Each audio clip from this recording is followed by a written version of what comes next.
The PGA Tour season begins in Maui. It ends in Atlanta. And in between, you have countless stories and storylines. And of course, you can start with the #1 player in the world, but how about all the other players that make their way to Eastlake, especially as it relates to who are they and their value in the wagering markets? Well, I'm going to be joined by somebody who was with us when we did an Open Championship preview from that perspective. He is back. He's Keith Stewart from Read the Line. And in a short time, he's established himself as the priority and the most reliable voice when it comes to understanding how to apply this information and this data if you're going to dip your toe in those waters. A Tour Championship preview and an overall synopsis of what has transpired this year on the PGA Tour as it relates to the wagering angle. It's become a huge aspect of professional golf. That program, that conversation is next.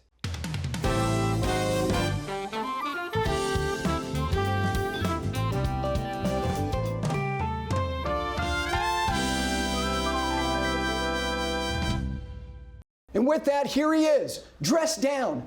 I don't know if I'm going to be able to function without him having a tie on. The aforementioned Keith Stewart from Read the Line. Good to be with you as always. Gary, it's great to be with you. I guess until my friends at B. Dratty make a tie, right? Here's where I'm at. I love the fact that you're honoring a partner. I respect that, appreciate that.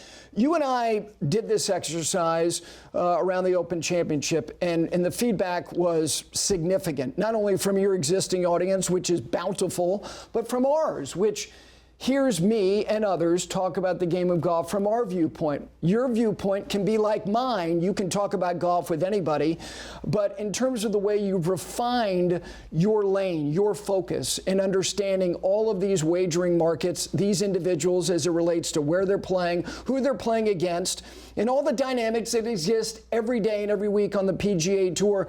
What have you learned? I know this is off kind of the beaten path. What have you learned about yourself in building this? Wow, what a fascinating question to get me kicked off here. But it is the Tour Championship. And Yes. It's a time to assess Yes. and self-assess, right? I love golf. That's what I've learned. I've always known that. You know, You and I have known each other a long time. This is true. We have, and I love golf. Right? I love all the aspects of golf. And, you know, if you really want to get into it, I mean, the whole reason I started this was because I wanted to talk to more golfers. You know, I was a golf course operator for 20 years, Yep. right? I won a bunch of awards and everything, but my membership was the limitations. That was the walls of my environment, right? That was my audience, right? And in 2015, 16, I started to branch out. And my why statement was I wanted to change basically the narrative around the game. Mm-hmm. And in 2018, when wagering became legal, it just was something for me that excited me. And I said, you know what? I know a lot about this, and I know a lot about the game. And for me, when I used to watch coverage, when I used to watch you on Morning Drive and you know, kind of the sweater posse move around, you know, the studio and everything, right? It was always like, you guys would touch on all these great storylines. But for me, it was the why. Mm-hmm. You know, like, why will this person play well this week, or won't they, right? What is the why behind Scottie Scheffler, right? You know, last week I tweeted out, I was on site at BMW, and I said, hey, Ted Scott's not going to be here this week, right? And that was a huge storyline. And that was my why for saying, you know what, maybe we have a chance against Scottie, right? Mm-hmm. So for me, what have I learned about myself? I've stayed true to my PGA roots, right? I am having the best time. Right? Anyone that knows me knows that I was never the head golf professional at Springdale and Isleworth and all the places I worked. I was never the director of golf. I was the director of fun, and I'm still having fun. Well, it's reflected in the work. I mean, you embody the idea of you got to know it, you got to love it, and both of those things apply to you. So let's get to this, because we got a lot we want to get to this audience as it relates to the Tour Championship, the field, the format, the venue, the significance of all of it. They tweak it again. We're not going to have a staggered start. Let's start with those particular components and give me your assessment of all of them. Field, format, venue, significance. Well, the significance is tough to measure. It is. Right? It's tough to measure because all of a sudden people are going to start to interject in the Golf Channel world and in all over social media, the Ryder Cup implications, right? The guys that are here, there, they get in all the majors next year. All of these other side conversations. All the other fringe benefits. You know what? And I'll let those people talk about that. What I'm worried about this week is who's going to win. Yep. Right? And then once we kind of establish what the golf course is going to play like, what's the weather going to be like, all of those other different granular things, we want to build out a successful betting card. And if someone's going to put down, let's say $50 for the week, we want them to walk away with $51 or more, right? So at the end of the day, the best way to answer your question is that, like, we're looking at 30 players. We have the best 30 guys from this year. We know that, right? The points have been wiped. There are no more starting strokes. So since we first, 19 years ago, we started the FedEx Cup playoffs, there's always even been points in the final round, right? We are starting with a completely clean slate. And to me, that's engaging because, I would almost throw this right back to you because 72 hole, no cut. We know that we have a ton of history and data on how East Lake, even with the renovations and everything, but we know the way that golf course will play. We know what type of player it favors and all of that, right? But whoever wins this week, just like on a side for a second, I'm curious because you always think about things at 30,000 feet, kind of like I do, but then I dig in, right? I get in the parachute and I jump down to the ground and I'm in it. But whoever wins this week, is that the season-long champion? No, they won a golf tournament. The season-long champion was determined, I don't know if you want to say it was a month ago at Royal Portrush. The season-long champion is Scottie Scheffler. He finished 30th this week. It will not change that at all. Don't you agree with that? I do. I just... the professional golf is... Come on! He's got 13 straight top eights. We haven't seen that since Sandsabelts and Pro Slits and Kilties. Weisskopf. I get it. I just love the irony in all of it, right? I guess, to get off the wagering subject just for a second, our friends over at Live, right? Yeah. Joaquin Niemann, 18 starts. Scottie Scheffler, 18 starts this year. Both have 5 wins. Live wrapped up over the weekend, right? John Rahm was the player of the year. Season-long winner, right? I mean, are we setting ourselves, is the PGA Tour setting themselves up for a similar situation? I don't think so. I think the man will take care of business, but at the end of the day, it is a pretty interesting kind of mirroring going on. Yeah, I mean, Rahm got the $18 million. Scheffler's already got 23 for what he did in the regular season, and then what he did even before the BMW Championship by ensuring that he was going to be number 1 going to East Lake. So he's already got $23 million in bonus money. It is ironic, as an aside, that it is Joaquin Niemann that wins 5 times and is deprived that because he's played the role of the aggrieved golfer expertly, which I don't mean that as a compliment, for the last year and a half.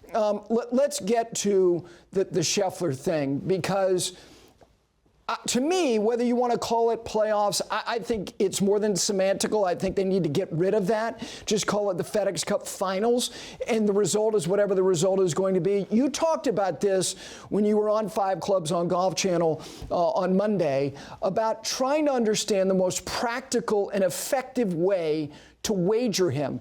Do those parameters and dynamics change this week with only 29 other competitors, or do your fundamentals about wagering Scheffler remain the same? Right now, the number one fundamental definitely, is front and center, and that is, are you going to bet the field with him or without him? You have to make a decision, and a lot of people don't like to accept that the odds they get cut if you take Scottie out of the field, but the fact of the matter is that winning is still winning, right? So we want to create an environment where as you attack this week, hey, this is a great week for not only the novice bettor, but also the expert bettor, because we get to feature the favorites. We know all the names. We are not trying to search down the board for all sorts of value and everything. We know these 30 guys in and out. We have talked about them at some point in my world. We've certainly talked about them at some point all year. So it's an exciting week. It's also one of those weeks where with only 30 guys in the field and when they all kind of go out together, it's easier to play the live markets. So when I reach out and I'm on social media and I'm talking to people who are novice bettors and they're trying to understand all of this, it's easy to bet on football. There's 2 teams that play, you pick a winner, right? You walk out to a golf tournament, there's 156, there's 144, maybe there's a cut, maybe there isn't. There's 30 guys this week, right? Sharp bettors will complain about the odds, but they're still gonna bet, which means they still love it. And they love the fact that they have a moment of pride where they're going to make a decision and pick one guy over another and pick the winner, right? So expert bettors love it this week, and novice bettors, they feel like they're a little bit more welcome because they have a better idea of what's going on. The other thing you said about betting Scheffler is, it's to the benefit of the wagerer that is inclined to bet him for him to face a deficit at some point in the event, because then you get something reasonable. It doesn't mean that it's robust, because he has to be 10 back for you to go, oh my gosh, look at that. And that's a big margin. How about the size of the field in terms of how few or the number of players less that he has to jump over? Like, how much different is it, let's say if his deficit is 5 with 36 to go and there's only 29 other guys, as opposed to a couple weeks ago where it was more than 50? The smaller the field, the smaller the numbers you generally get to interact with, right? So the highest odds that Scottie faced all year pre-tournament was plus 600 at Royal Portrush. He's not a good links player, we were told. Okay? Right? But you're going against 30 people on Bermuda grass on a golf course that, he came into. I mean, the last 4 years he's come in as the points leader, the FedEx Cup points leader. So he's been the favorite coming in. He plays this golf course very well. Last year he won with the starting strokes. Without all of those, now he has to be pushed a little bit more. I think last year maybe he only put it in third or fourth gear and he kind of cruised to victory because he had all that. He had the lead. We weren't going to see that this year, but to get back to answering the question directly about how to play Scheffler, if you choose to play Scheffler, there's 2 ways to go. You can enhance your investment on him with the prop markets, meaning picking him to be top 3, top 5, low American, first round leader, third round leader, whichever ways. I mean, there will be all of these markets available as the week develops, right? Yep. And then the other thing is that you just watch him live, right? And again, we've only 29 other guys to look at, so the board is fairly simplistic for what it is for throughout the course of the year to watch him live. But if you choose to go the Scheffler route, those are the only 2 ways kind of I see that there's a successful strategy, right? And I know we're gonna have a guest in a little bit, and I'm gonna ask him the same question, right? And I'll be interested to hear what he has to say. And if you go without Scheffler, then have fun, pick some other guys, and if they win, great. If they come in second, even better, right? Because you still win. You mentioned Portrush, and Portrush is where you can get the unfamiliar name, and you can look at long odds, and you can have fun with that. And inevitably, there's somebody who's going to allow you to cash, whether it's early in the event or late. In this particular case, the familiarity, not only with the favorites, but with the field. How about giving people an understanding of why that can be good and fun? Now, the fun part is winning. Like you said when you were in here the last time for the Open Championship preview, the objective is to win money. That's when it's the most fun. But how can familiarity with the field be fun but also effective? Well, here's the thing, and I touched upon this last time. You and I aren't going to walk up the 18th hole at Caves Valley with the tournament on the line, right? So now it creates an emotional connection. And I did in the third flight of the member guest in 21. Actually, it was the second flight. We didn't accomplish the goal. Well, but I digress. Congratulations, right? It was a good handicap year. You were in the second flight, not the third flight. What was the name of it? The Pebble Beach flight, or? It was after a famous player. I can't remember. I'm like Nicholas. I only remember the wins. So, when you start to look at this, right? It's always better. It's better for golf having Scottie Scheffler doing what he's doing. Yep. Right? It was better for golf. Right? Okay? So when people have these attachments, when they can make this emotional connection, some people just want to see Tommy Fleetwood win. Mm-hmm. Okay? And that storyline is going to be very prevalent this week. He's a top 5 career strokes gained guy at Eastlake. Why? Because when we get into what the skill set is needed to win here, when we start talking about the golf course, you got to hit it straight. You got to put it in play. It's much like TPC Southwind over there at the St. Jude Championship. Where was Tommy there? He was in the thick of it, right? Mm-hmm. I expect him to be in the thick of it again. It is great to have these favorites because those are names that people are already attached to. And then if I can create a compelling storyline behind them with which to wager, great. If whatever I present or whatever our guest presents, right? I'm giving a big tease here, right? But yes, you are. Whatever our guest presents, right, is going to attach itself to one of these wagerers, right? And they're going to say, all right, I can't wait, right? And it's very difficult. I don't want to pick on Ha Tong Lee at Royal Portrush, but most people just don't know who that is. They're not going to make that emotional connection like they would with Tommy Fleetwood this week. Imagine of all the things that Tommy's been through this year, right? Fairway Jesus, right? This guy, he's just stripes it all the time. Of all the things that he's been through, right? If he wins this, it'd be a pretty cool story. It'd be a great story. One last thing before we get to Pat Mayo, our guest, is the idea of live markets in a short field. I want you to expound upon that in terms of, again, how to do it effectively, and what are the most interesting aspects of a short field. Because there is, look, trying to identify top 20s in a field of 30 in a live betting market. I mean, come on, what's the value in that? Explain to people the most effective way to use live markets in a field of 30. Well, again, the smaller the field, the smaller we're going to have to be in the prop market, right? So we're looking at top 5s and top 10s only, right? There's not going to be any value in picking Tommy Fleetwood or Scottie Scheffler to be a top 20. Well, that's right? silly. It's just not going to work, right? Yeah. But you say that's silly, but anecdotally, right? A lot of people look at betting on golf like they're watching A Beautiful Mind with John Nash. There's just like numbers and crazy things going on all over the place. It's really important sometimes to pull back the curtain and just say, hey, when you get involved in this, right? The number one thing you can do, right, is do some research on your own and try to figure some of this out. But the number one thing you can do is create a budget for yourself, right? Before you start the week, there's a million different things you can bet on. I mean, you touch upon them all the time. I kind of just throw them out there sometimes. I know I talk quick because I'm from New Jersey, right? I get excited about this stuff. But the fact of the matter is, all this stuff kind of gets thrown at people, right? It's good to start with a budget. And somebody says, Keith, how much should my budget be? Well, you know what? Your budget should be realistic to when you play golf, Gary, how much do you wager on your own golf? Right? You say, well, not much. Okay, well then you're not going to be a $1,000 a week guy. Sure. Right? Bet $25 a week, put $5 on 5 outrights, and go have fun. Right? Everything is relative, right? And that's what I mean by the short field and the placement markets or the prop markets, right? Have fun. The best thing to bet this weekend, everybody wants match play. Everyone's like, match play, we need match play. I'm going to fix the FedEx Cup playoffs. We need match play, match play, match play. Enough already. There is tons of match play. Every day, there's going to be, assuming 30 guys play the whole time, there's going to be 15 head-to-head live bets, right? And we will absolutely attack those markets. That's one of the most fun things, and you talk about why live markets this week, what makes them great. That's what's going to attract people in, and it's going to be so much easier for them to be able to participate, right? And then a couple of weeks later at the Pro Court, when you have a full field and a cut, and there's a lot more stuff going on, right? You know what? You have a baseline of knowledge.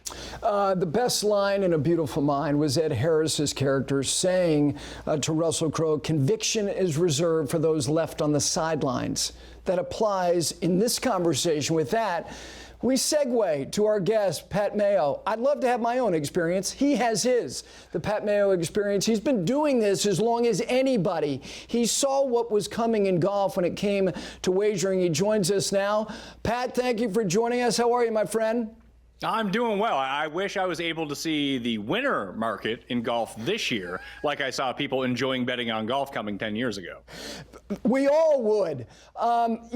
You and Keith have been doing this at an expert level. And what we're trying to do is not dissuade the people who really have been listening to you guys intently for a while, but we're trying to help educate those who maybe are getting interested, intrigued, maybe even immersed in doing this themselves. So let's try to balance that because you guys are great at it. I want to get your perspective on Scottie. What's the most interesting thing about what we've seen him do in terms of his ascendancy in a sport that's hard to separate in and its effect on him as a betting property? He's the worst betting property I've seen in some time. It's awful. He beats me every single week, and I never bet on the guy. But the thing that I think that Scheffler lacks in terms of really capturing everyone, because he's been the best player since Tiger. I mean, statistically, that rates itself out right now, especially the run that he's on right now is he never gets in trouble. That was always the fun part about Tiger, that he would hit it into the woods, and then he'd have to make some sort of miraculous recovery shot. Thinking about what happened at Caves Valley on 17, him chipping in, that might be his signature shot at this point. He hit one at the Dell match play. It was the year that he lost to Sam Burns. It was just this amazing spinner from just off the green. I was like, man, this guy is awesome. That was sort of the beginning of his ascendancy. But there's something, it's not that he's boring, because he's not. It's just his style of play is because his bad shots are 30 feet for birdie.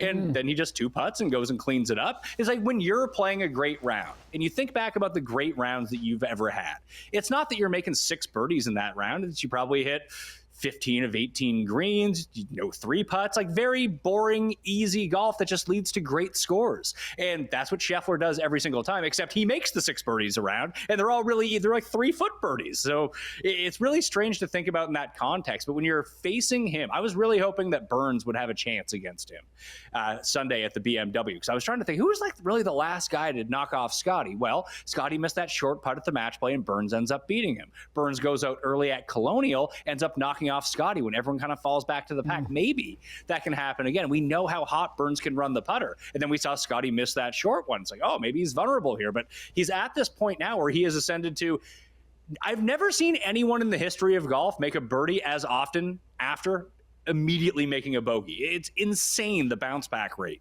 that Scottie has going. And it's the ball control. It's pin high every single time. The bad Scottie shot, like I mentioned, is just, it rolled out 30 feet to the right, but it's exactly pin high. Even when he misses in the rough, it's exactly pin high. You don't see anyone ever do this. It's just amazing to watch. Pat, quick question. Were you on Sam Burns this week? There's a lot of Sam Burns love right there. No, so Sam Burns and Ludwig, my 2 guys who decided to no show on Sunday. It's been a theme of 2025.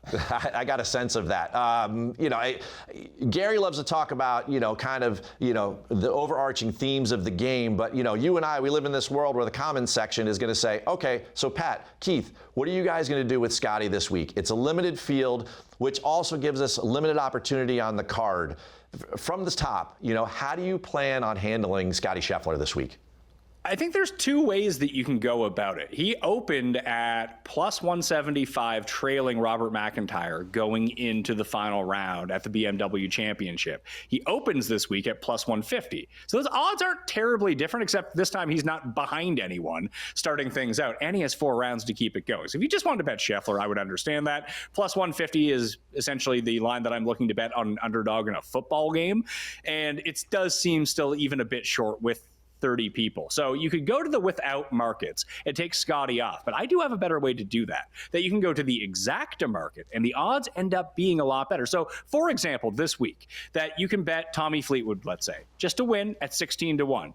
Fun times. He wins 16-1. He's trending towards doing this well. Everyone would love to see Tommy win. Can he do it? Probably not. It's never happened. But if you wanted to play him with the without Scottie market, it would be at 11-1. Now, you win 11 times your money. That's fantastic. But what you're saying in the without Scottie market is Scottie is most definitely going to win, which in fact just kind of circles back around is why don't you just bet Scottie to win? That would work out. But what you can do is go to the exacta market and say, hey, I'm going to pick the exact 1-2 finish at this event, which is essentially betting in the without market. You don't have as many outs because let's say Scottie comes 5th, then you're screwed in your exacta bet. However, that if Scottie does win and Fleetwood comes 2nd, now all of a sudden you have 28-1 on your money rather than the 11-1 playing for him to come to 2nd Scottie anyway. So that would be the method I would look to use against Scottie Scheffler here. If you're just convinced that he's going to win, but you don't like his price, you want to win a little bit more money, get that juice up. It's not the without market, it's the exacta market you want. Gary, now you know why we called this guy, right? Absolutely. Absolute expert, for sure. All right, so you're picking another guy in that exacta market or the without Scheffler market, or maybe somebody that, like a Sam Burns and Ludwig that you did this week at the BMW, to go head-to-head with him. How do you start to break down Eastlake? Talk to me a little bit about your process. Gary and I always talk about this. He says, Keith, what is your process to trying to handicap the event? I'm curious what yours is. Give me a couple bullet points on where you start, middle point, and then, where do the odds come into play? Where does data come into play? Because all of this is a big part of our conversation.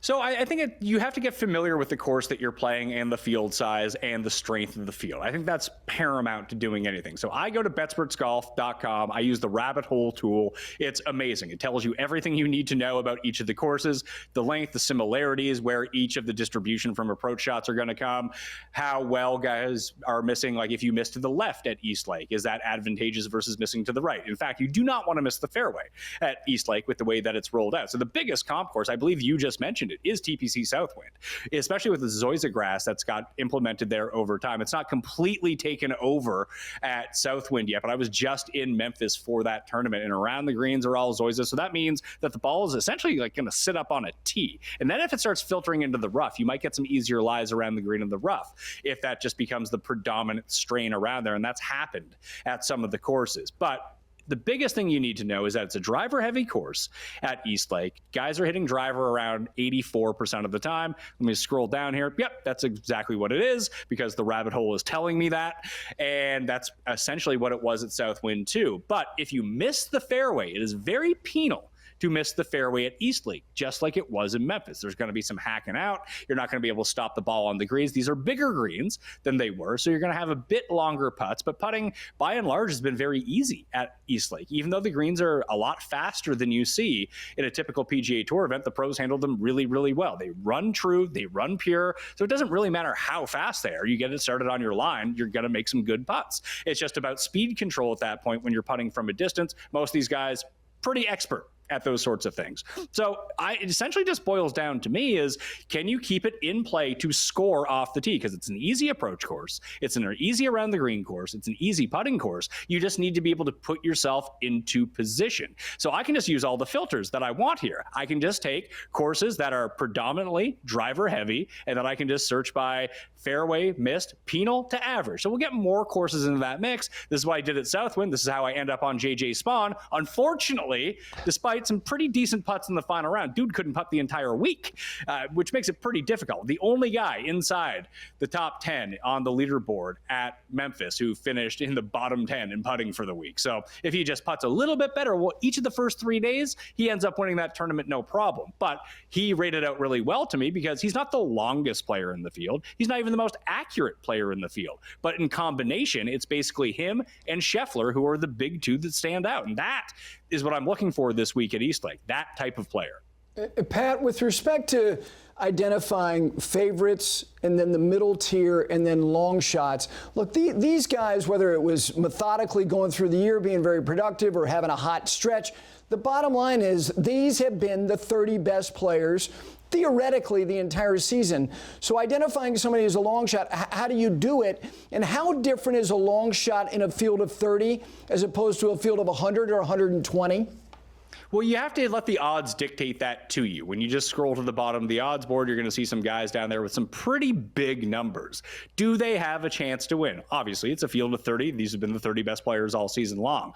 But most of those guys at the bottom come in with very little form. And as both you guys know, bad form is not really a great predictor of who's going to win a golf tournament. It happens. I mean, Brian Campbell showed you twice this year that bad form didn't mean anything to him when he won twice, but that's an outlier. You can't really play for the outliers unless you're thinking about what's the one particular thing that this guy does well. Does he do it better than everyone else? Like, I look at Sung Jae near the bottom this week, and he just sneaks in despite he had 3 top 5 finishes. They came at the Century, the Farmers, and the Masters this year. That's how he got himself to Eastlake. Well, that was like 5 months ago now, 4 months ago. He has not been playing great golf. He has gained on approach twice so far in 2025. The driving still incredibly accurate, probably the most accurate player in the field, and he's saving himself through his around the green game. He's chipping in a ton. It's not really the way that you want to go about trying to win a tournament. That's how you save yourself from coming in last. You need to have the great driving mixed with either elite putting or great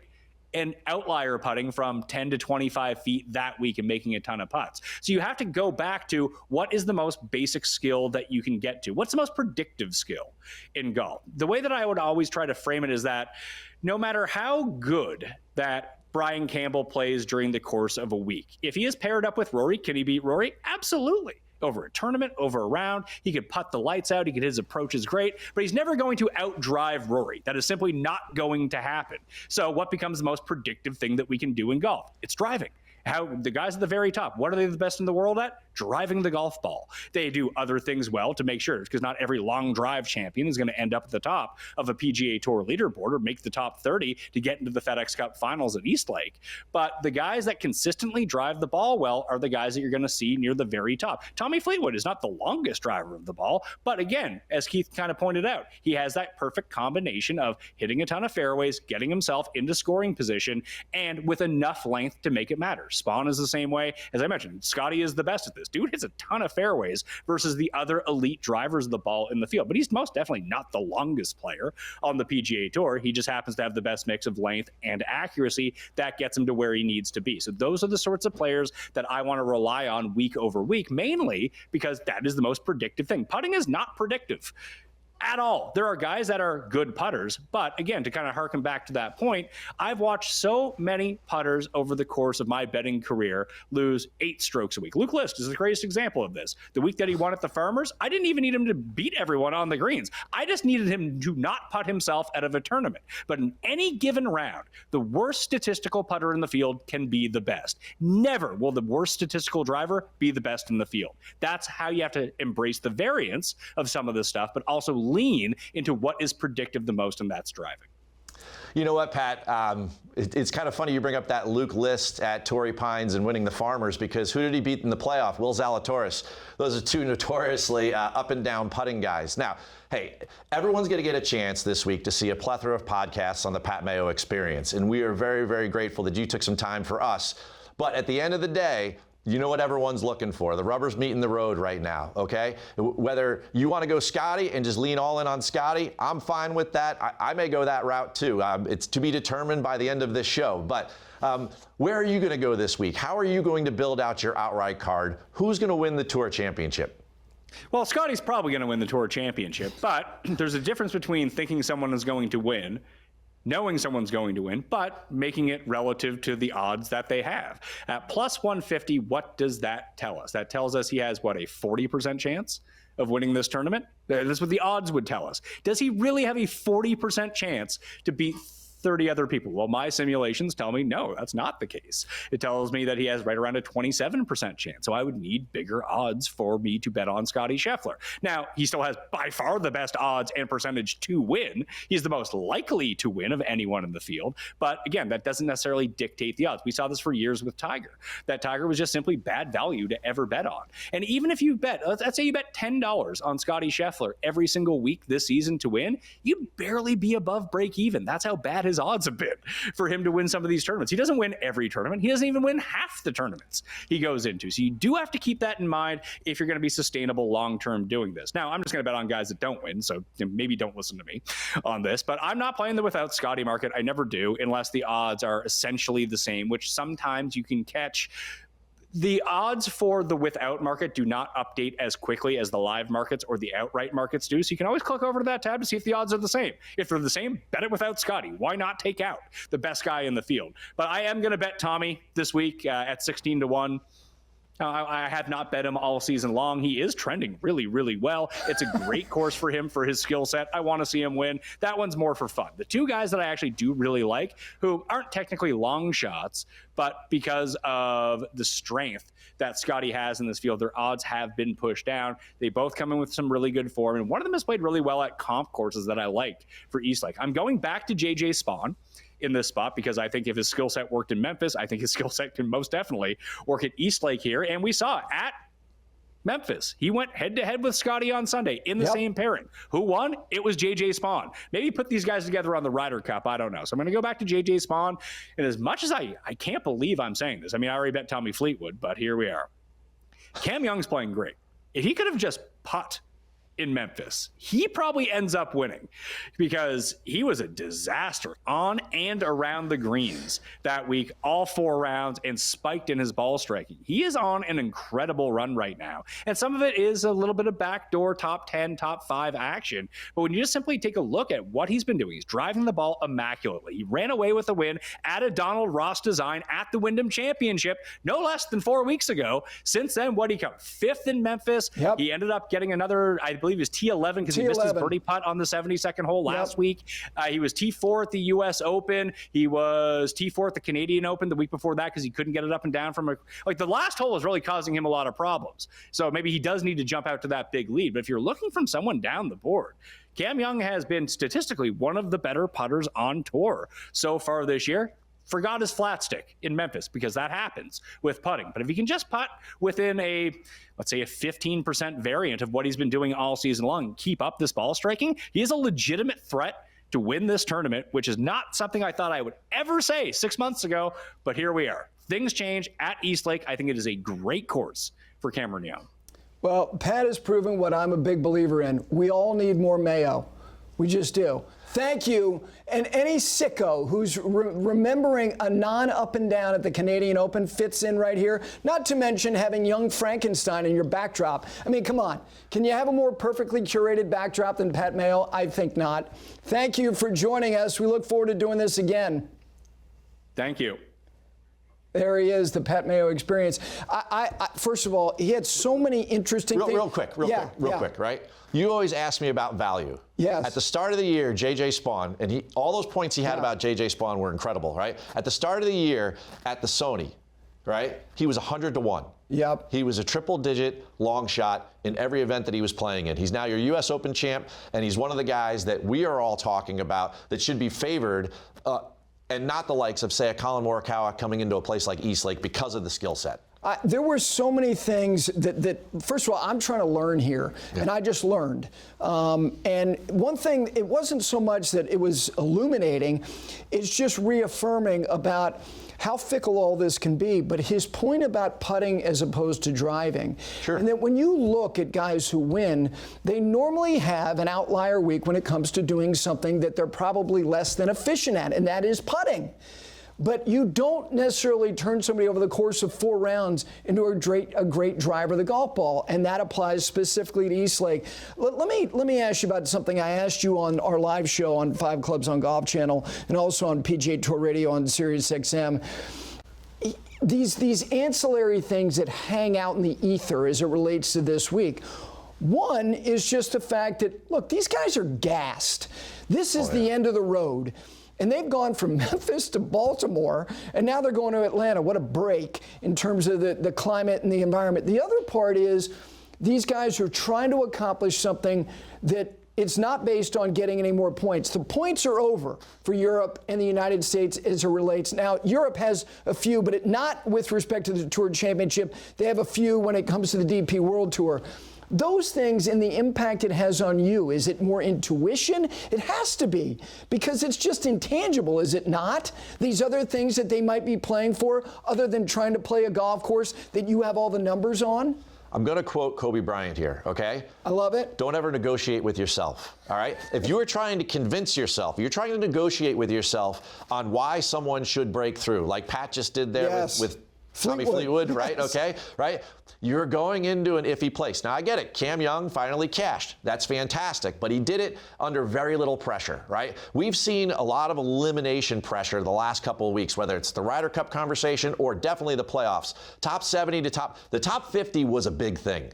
Right? Yeah. Signature status is a career-defining moment for these guys, right? Yeah. It takes a guy like JT But isn't winning a more career-defining moment than being in the top 50? How could you say he has no pressure if he's never won before? Come on. Again, you think Chris Gotterup wasn't thinking about, you think Michael Kim tweeted out right afterwards, Victor and I are no longer friends. Right, Victor made the birdie, Michael Kim got bounced out, right? I mean, those guys are aware of this stuff, right? So your question is very relevant, right? This week, they're all in. They're the top 30. Do they think they can beat Scottie? They're going to give it a try. Yep. You know, and if you're one of those average guys, or even a Cam Young, right? Nobody's average there, but like if you're an average guy in the field, Victor Hovland, you're going to go play super aggressive, and that suits those guys. That's great. You go after Scottie. Those guys that are a big part of that Ryder Cup conversation, which could be a whole other podcast, there's some strokes gain pressure there, for sure. Yep. Right? And it starts with Keegan Bradley because he, for all intents and purposes, I was at the BMW, he's picking himself. Yeah. Right? Yeah, I'm with you on that. And it hasn't really worked out this summer, right? He's moved the goalposts on himself as well. Yes. Which, whatever, that's a different conversation. So the question is very relevant.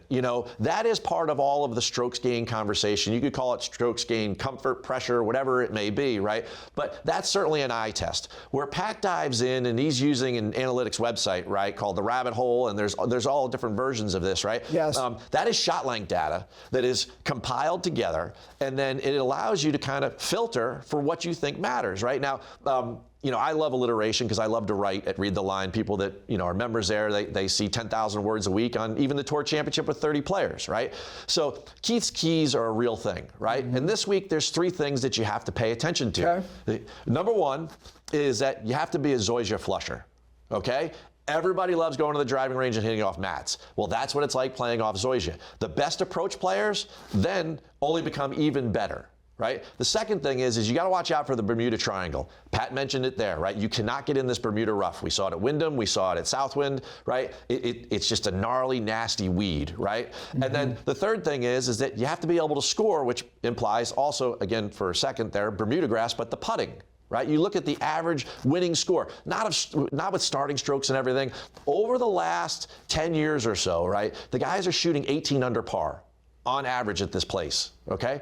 It's a par 70, right? So as you apply those 3 Keith's keys, right, then you start to look at the data. I bring the data in late after I diagnose the golf course, just like Pat did, just like I did right there for you, to kind of jump through it all. Then you start to look at the data. Sure, why is off the tee the most predictive stat? It's simple. You always have the same lie.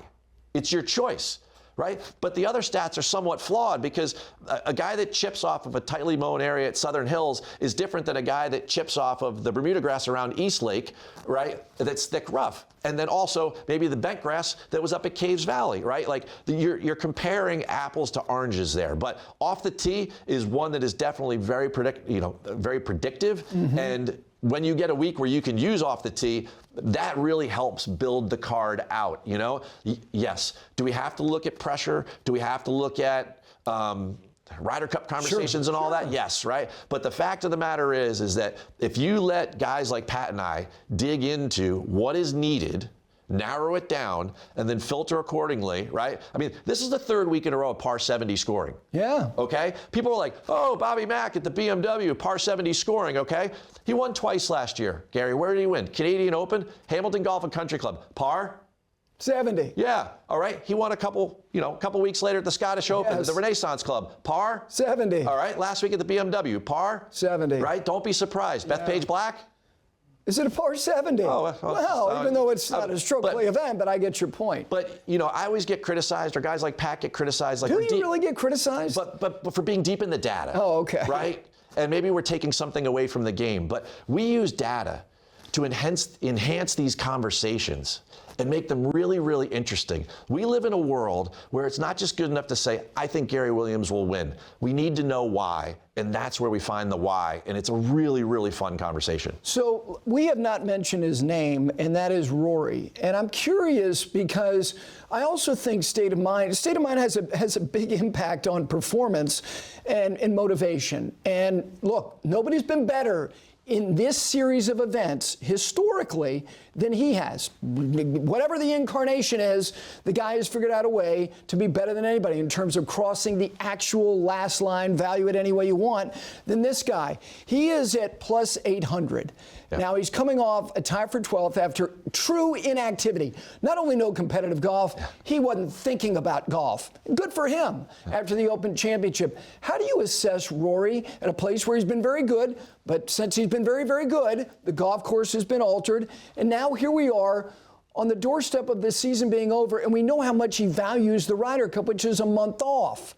How do you look at him? I mean, Rory's an interesting bird. Because when he cares, he goes full flight. Look at it. He's got 3 FedEx Cups. No, he goes rogue. Yeah, I mean, if we gave everyone their superpowers, right, in golf, right, who would be the best player in the world? Who would be the hardest one to catch? Well, I tell you what, it'd be really close between Rory and Scottie. A lot closer than it is now. And I almost think that Rory has another gear that Scottie may not because of the driver. Right? Okay. And there's a reason why this place ends at the same, it ends at East Lake every year, and he's got 3 FedEx Cup titles. Yeah.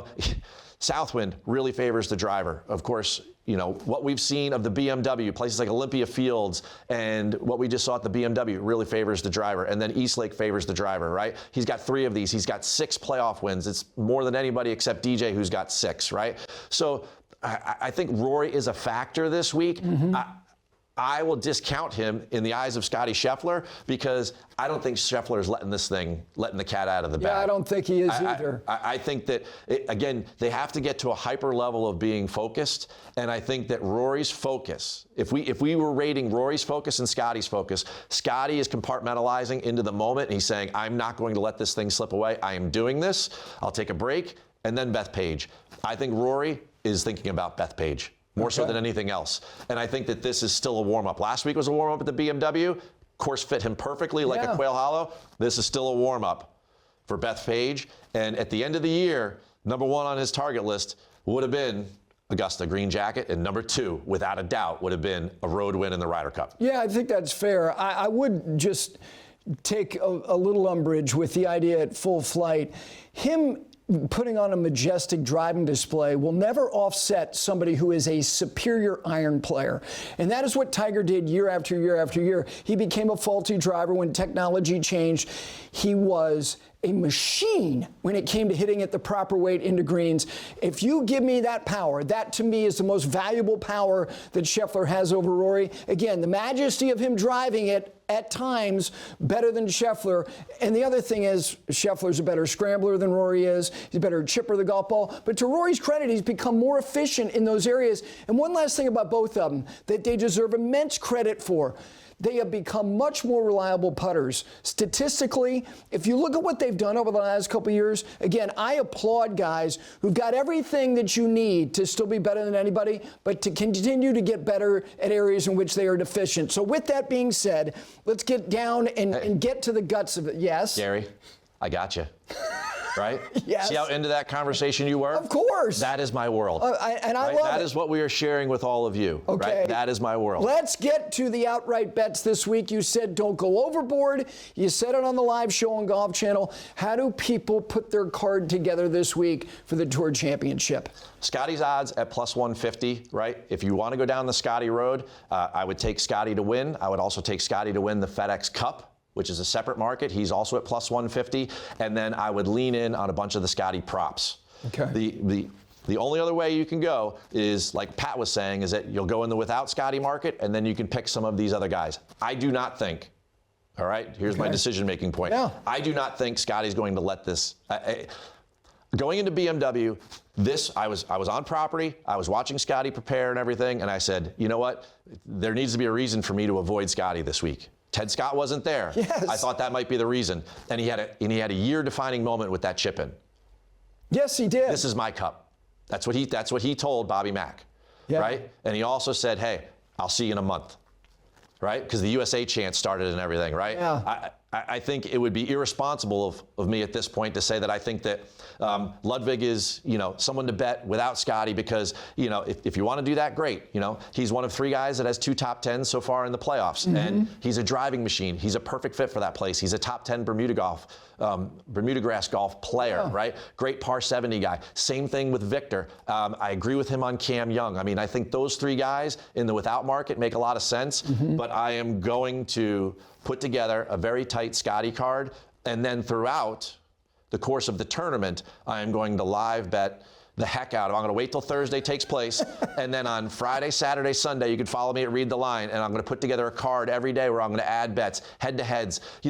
I love to see how the golf course plays, and then to go and to look at round totals, right? So Thursday, the golf course was playing tough at Caves Valley, right? All of a sudden, this monsoon came through. I was on property. I saw it take place. There was standing water everywhere, and I saw what happened when Bobby Mack went out and all the people were making all these birdies. Those markets, it's golf. I get it. It's not the NFL, right? It's not college football. They don't adjust quick enough. The next day, they had a bunch of players like Victor Hovland, Hideki Matsuyama at over-under of 69.5. They just had to shoot under par. Yeah. I said, okay, I'm all in, right? So those are the ways I'm going to attack this. Again, it's 30 people. In 3 weeks, we're going to have 156 with all the Ryder Cup guys there at the Procore. Fantastic news for them. They're going to have that kind of field. And the next time you and I talk, right, it'll be the Ryder Cup. And boy, we're certainly going to have some compelling conversations then. We are. One last thing from my point of view, which I think is great for the yin and yang of all this, is the nuanced part of getting here, which is a big deal. For anybody to get here is significant. I was mentioning about Akshay Bhatia at 23. He's gone to back-to-back tour championships. I don't take that stuff for granted. It's Memphis, it's Baltimore, it's now Atlanta. I think it's trying physically, which means it's then trying mentally. The other reason why I like Scottie is that all of this money brings me to another line from another movie in the Rocky series, is that he got civilized. All these guys have a level of being so civilized in terms of the trappings of money and comfort that their performance has given them, that I think it can have an effect on edge. But not on the guy you said you're wagering on. That's why he's the most lethal guy in the game. Every day is a referendum on who he is as a competitor. He said it after the BMW Dakar Banks. I fight my ass off on every shot. Come on, man. I'm playing that guy. I don't care what the odds are. It's Scheffler. For me. I mean, how about in the Flash area this week at the BMW when they asked about the Ryder Cup? Hey, guys, I'm here to try to win a golf tournament. So if you're going to ask me about that, that's great. If not, I got to go practice, right? Nobody compartmentalizes better than him. Nobody has less distractions, right? Yeah. Hey, I wish I had something a little more sexy for you, right? But at the end of the day, for this particular tournament, right, we are going to take advantage of every Scottie market that makes sense. And then we are going to win money this week. We're going to build a bankroll, and we're off to the Pro Tour, and I'll see you again at the Ryder Cup. Yeah, absolutely. And like you said, the first time you joined us, is that the objective is to win money. And that is the end of the line there. We thank Pat Mayo. Thank you for doing all that you've done to help people who you're already helping, because you got a big audience. But we hope we're building a new audience of people who watch 5 Clubs on Golf Channel, listen on PGA Tour Radio on Sirius XM, and to Keith's Tees, yes, a Ryder Cup extravaganza with the man himself. Look forward to that. Thank you for taking the time to listening to this special Tour Championship preview, The Wagering Angle. We'll see you next time. It'll be Ryder Cup style.